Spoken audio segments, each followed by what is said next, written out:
Hollywood adored her charm, but it feared her boldness. Shirley MacLaine's journey from ballet classes to Oscar-winning performances is only the tip of the iceberg. In her memoir, she unveils the highs and lows of old Hollywood, studio battles, secret parties, and wild encounters with icons like Sinatra and Dean Martin. So what really happened back in the Golden Age, or Hollywood? Let's get into the full story. Shirley MacLaine was born on April 24, 1934, in Richmond, Virginia, during the Great Depression. She grew up in a small brick house on Monument Avenue. Just a few blocks away, tennis legend Arthur Ashe would be born 7 years later, though they never met as kids. Her parents named her Shirley after Shirley Temple, the most popular child star at the time. They loved Temple so much that they dressed little Shirley to look just like her, with ringlets in her hair and similar outfits. When Shirley was just 3 years old, doctors noticed she had weak ankles and kept falling. They suggested ballet as a way to strengthen them. Shirley started ballet classes at the Washington School of Ballet, and it quickly became a big part of her life.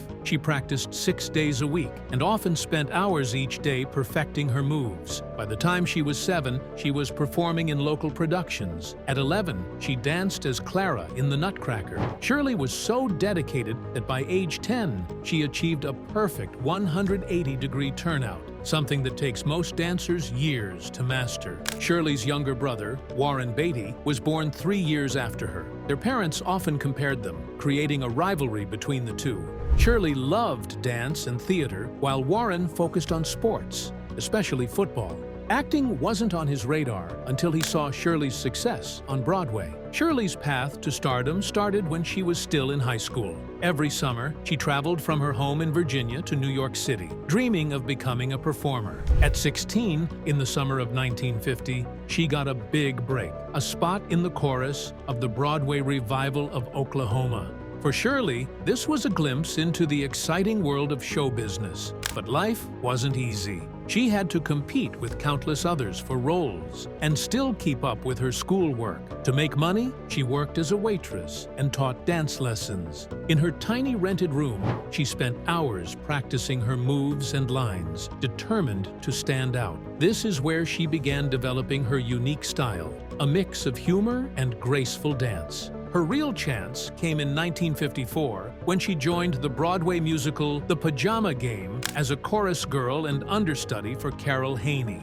Everything changed one night when Haney injured her ankle just before the show. With no time to prepare, Shirley had to step into the spotlight. That night, a Hollywood producer named Hal B. Wallace was in the audience. He was so impressed by her performance that he offered her a movie contract on the spot. But Shirley didn't pack her bags right away. She stayed with the show, covering for Haney for weeks. Later that year, Haney got injured again, and Shirley's performance caught Wallace's attention once more. This time she accepted his offer, proving that luck really can strike twice. Moving to Hollywood wasn't all glamour. After signing with Paramount Pictures, Shirley spent months waiting for her first big role. She lived in a small apartment, surviving on a small allowance from the studio. While waiting, she took acting classes and studied famous stars like Katharine Hepburn and Bette Davis. Her patience paid off in 1955 when she landed her first film role in Alfred Hitchcock's The Trouble with Harry. The quirky comedy was perfect for Shirley's charm and wit.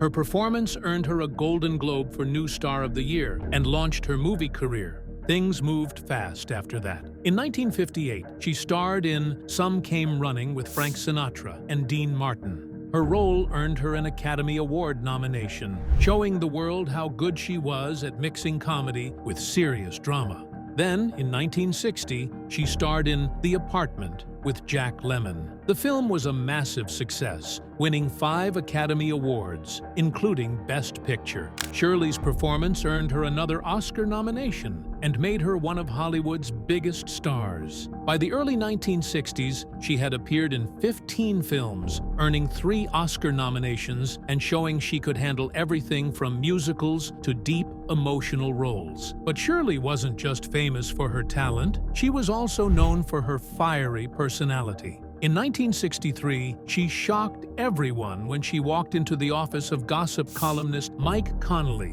and punched him in the face. Connolly had been writing nasty articles about her and her fight with producer Hal Wallace. Shirley had had enough. Without warning, she hit him so hard he fell out of his chair. "That's for all the lies you've been printing about me," she reportedly said. The story made headlines, and while some were surprised by her actions, others admired her for standing up to the gossip culture of Hollywood. Back in the 50s and 60s, there was a group of big entertainers called Rat Pack. Led by Frank Sinatra, they were famous for their charm, humor, and unforgettable performances, both on stage and in movies. Shirley MacLaine's connection to this legendary group began in 1958, when she worked with Frank Sinatra and Dean Martin on the movie Some Came Running. She had a sharp sense of humor, a friendly personality, and could keep up with their wild behavior. By 1960, they treated her as their mascot, someone they could count on to be part of their group.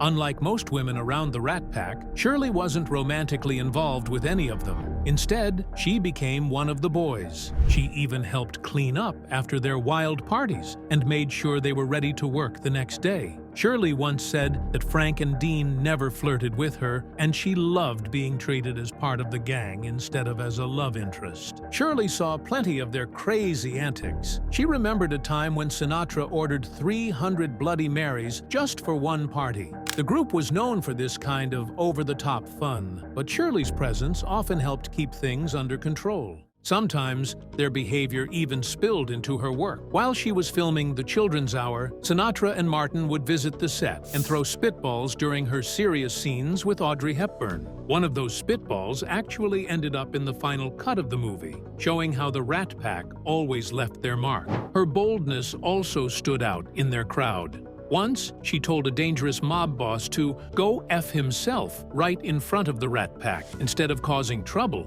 it made everyone burst out laughing. Shirley also found that her time with the group inspired her work. While filming The Apartment, her friendship with Jack Lemmon caught the attention of director Billy Wilder. He added little details from their real-life bond into the movie, like a scene where Shirley's character wonders why people fall in love with the wrong people. This natural touch made the movie even more special. One of the most surprising parts of her time with the Rat Pack was learning to play poker. During the weekends while filming Some Came Running, she played high-stakes games with Sinatra, Martin, and even mobsters. She learned gin rummy from Sam Giancana, a notorious Chicago mob boss. Shirley was the only woman allowed at these games, which gave her a rare glimpse into a world few people ever saw. Her poker skills even influenced her movies. Director Billy Wilder added a gin rummy scene in The Apartment, based on Shirley's real-life experiences. But everything was not fun and games.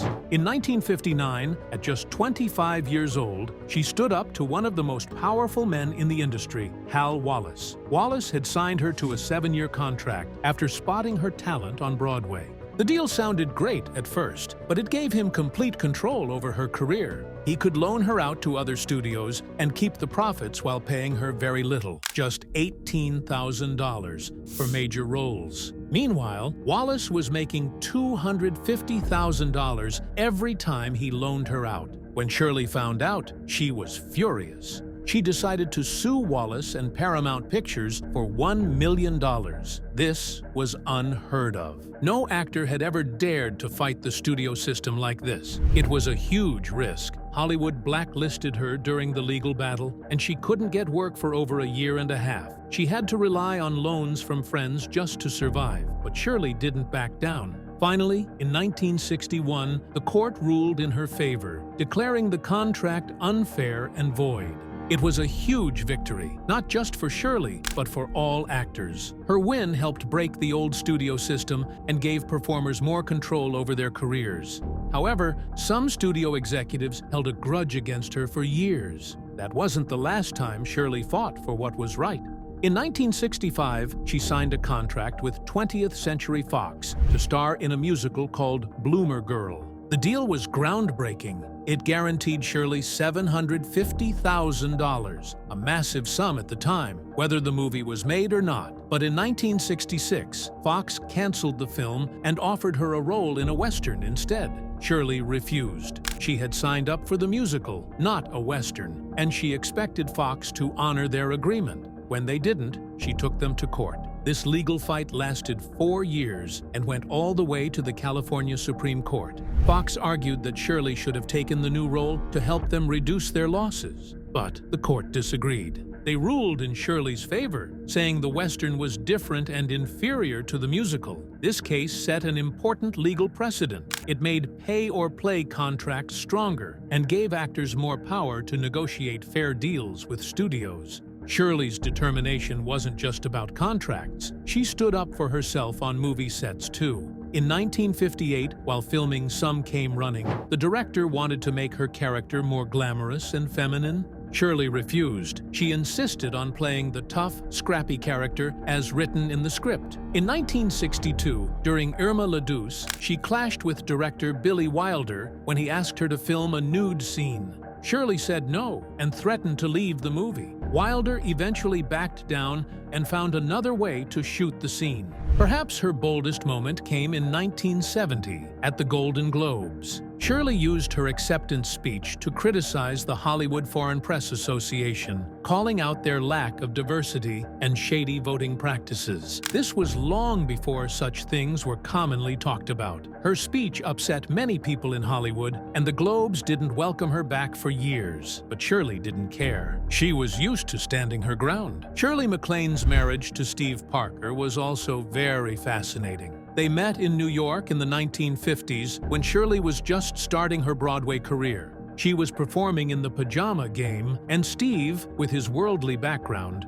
quickly caught her attention. Steve had grown up traveling because his father worked for the State Department. Their connection grew in the exciting theater scene, and soon they decided to get married. In 1956, 2 years after their wedding, Steve made a surprising decision. He moved to Japan, leaving Shirley in Hollywood. While Shirley's career took off in America, Steve became a well-known figure in Tokyo. He was popular among the American community there, even being nicknamed the unofficial mayor of Tokyo's expats. His life in Japan was colorful. He worked in theater and film, and often talked about his time as a paratrooper during World War II. He said he had developed a love for theater while entertaining troops during the war. The most shocking part of their marriage was their open relationship, which began in 1954. Back then, the idea of an open marriage was unheard of and went against all social norms. But Shirley has said that this arrangement worked perfectly for them. She explained that they were more like best friends than traditional lovers, and their trust and respect for each other made it possible. While many people would have judged their choices, Shirley believed their open arrangement was the reason their marriage lasted as long as it did.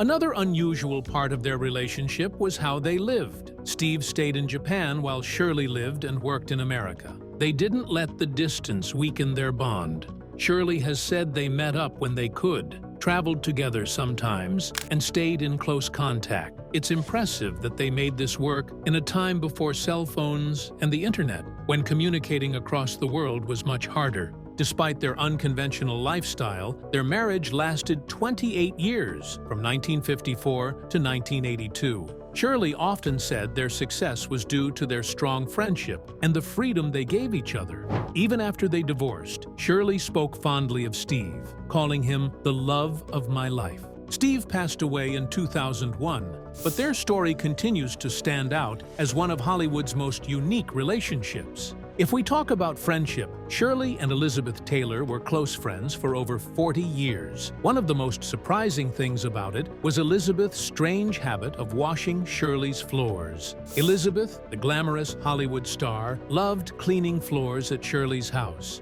It all started in 1983, after Elizabeth got out of the Betty Ford Clinic, where she had been treated for addiction. As part of her treatment, Elizabeth had been given chores, like cleaning, which made her feel calm and in control. She liked it so much that she kept doing it even after she left. Shirley shared a funny memory of Elizabeth showing up at her Malibu home late one night with a mop and bucket. It was 2 a.m., and Shirley tried to stop her, but Elizabeth insisted. She said scrubbing the floors made her feel normal. Over the years, Elizabeth kept this habit, cleaning Shirley's floors at least 30 times. They would talk about life, struggles, and dreams while Elizabeth worked. Even just a few months before Elizabeth passed away in 2011, she was still scrubbing Shirley's floors, making their bond feel even more special. Shirley MacLaine's story is full of hard work, big dreams, and amazing talent. After being nominated for an Oscar 4 times and losing, she finally won in 1984. She played Aurora Greenway in Terms of Endearment, and her performance was unforgettable. But what happened behind the scenes was just as dramatic. Shirley and her co-star Deborah Winger didn't get along at all. There were rumors they even fought physically during filming. Despite this, their tension brought real emotion to their mother-daughter roles, making the movie a huge success. When Shirley finally held her Oscar, she said, "I deserve this." It was her way of saying the wait was worth it after years of dedication. Her earlier nominations included movies like The Apartment and The Turning Point, but this win marked a big moment in her career. Shirley didn't start as an actress. She began as a dancer on Broadway. In 1954, she was working as a chorus girl in the Pajama Game. One night, the lead actress got hurt, and Shirley had to take her place. She was so good that a big Hollywood producer, Hal B. Wallace, noticed her and offered her a contract. Her dance skills helped her stand out in musicals like Sweet Charity, where she played Charity Hope Valentine. She performed famous dance numbers like Big Spender and showed how she could combine acting with dancing perfectly. But Shirley wasn't only about musicals. In The Apartment, she gave a serious, emotional performance that won her a BAFTA award. She could handle any role, from funny to dramatic to musical, which made her unique in Hollywood. In the 1970s, Shirley tried something completely different. She made a documentary called The Other Half of the Sky, a China memoir. This was a new challenge for her, but she did it well. The film followed Shirley and a group of American women on a rare trip to China in 1973. At that time, China wasn't open to the world, so this was a big deal. The documentary showed what life was like for Chinese women and covered topics like healthcare and education. Shirley wasn't just in front of the camera. She talked to people, asked questions, and shared her thoughts. The film even earned an Oscar nomination for Best Documentary, proving she could succeed outside of acting too. Even though Shirley became a Hollywood star, she never forgot her love for the stage. Her Broadway debut was in 1953, but her career really took off with the Pajama Game. Later, she created one-woman shows where she sang, danced, and entertained audiences all by herself. One time, she danced for 45 minutes straight, showing just how talented and energetic she was. In 2012, at 78 years old, Shirley returned to Broadway in Masterclass. She showed everyone that age didn't slow her down and that her talent was as strong as ever. Shirley MacLaine has lived a life full of bold choices and amazing stories. In 1972, she threw herself into George McGovern's campaign for president. Just 11 days before the election, she organized a huge event at Madison Square Garden called Star-Spangled Women for McGovern-Shriver. It was an all-female variety show with music, dance, and celebrity guests. Shirley found out the Republicans had given up a booking at the venue, so she quickly took the opportunity. With only a little over 2 weeks to plan, she pulled everything together. Tina Sinatra, whose father Frank was supporting Nixon, even helped as an usher. The show was a big hit. The crowd loved it, and people couldn't stop talking about how exciting it was. Shirley didn't stop there. She also joined her brother, Warren Beatty, at concerts supporting McGovern and spent a huge amount of her own money, over $1 million in today's value, to help the campaign. She was so focused on politics that she turned down movie roles, which made her agent angry. On election night, Shirley was in South Dakota with McGovern and his team. When Nixon won, it broke her heart. She said it was the saddest night in American politics she had ever experienced. Shirley's adventures didn't end with politics. She has always been fascinated by the unknown, and her ranch in New Mexico has been the setting for some strange and wonderful experiences. She bought the ranch over 20 years ago as a peaceful retreat from the chaos of life. The land is stunning, with cliffs and mountains that even inspired famous artist Georgia O'Keeffe. Shirley built a stone labyrinth there where she likes to walk and meditate. It's her way of finding calm and connecting with nature. But what really stands out are the UFO sightings at her ranch. Shirley has seen lights in the sky and believes she's had encounters with aliens. She even started a website to share her stories, joking that if aliens exist, they might use the internet too. In one of her books, she wrote about seeing UFOs in Washington, D.C. in 1952 and shared her thoughts about life beyond Earth. Shirley also believes in past lives. She says she's been many things, including a man from Atlantis, a pirate with one leg, and an Indian princess who could talk to elephants. People often laugh at her stories, but she doesn't mind. She even jokes about it, saying she's happy to give comedians like Jay Leno something to talk about.